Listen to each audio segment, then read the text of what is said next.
कल्याण डोंबिवली परिसरात 7:45च्या सुमारास खंडित झालेल्या वीज पुरवठ्यानं 3.25 लाख ग्राहक हे विजेसाठी बाधित झाले होते। पडघामधून येणारी आणि पाल सबस्टेशनला वीज पुरवठा करणारी अतिउच्च दाबाची वाहिनी ही ट्रिप झाल्यामुळे कल्याण डोंबिवलीचा विद्युत पुरवठा हा खंडित झाला होता। त्यामुळे महापारेषणकडून युद्ध पातळीवर काम सुरू करण्यात आलं होतं, पण तरीही रात्री 10 वाजेपर्यंत कल्याण डोंबिवली परिसरातल्या काहीच भागांमध्ये वीज पुरवठा सुरू झाला होता।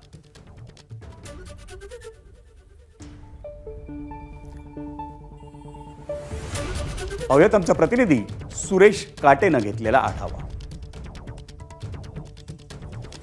220 केव्ही पडघा या ठिकाणी विद्युत वाहिनीमध्ये बिघाड झाल्यामुळे जवळपास 3.25 लाख नागरिकांच्या घरामध्ये विद्युत पुरवठा खंडित झालेला आहे।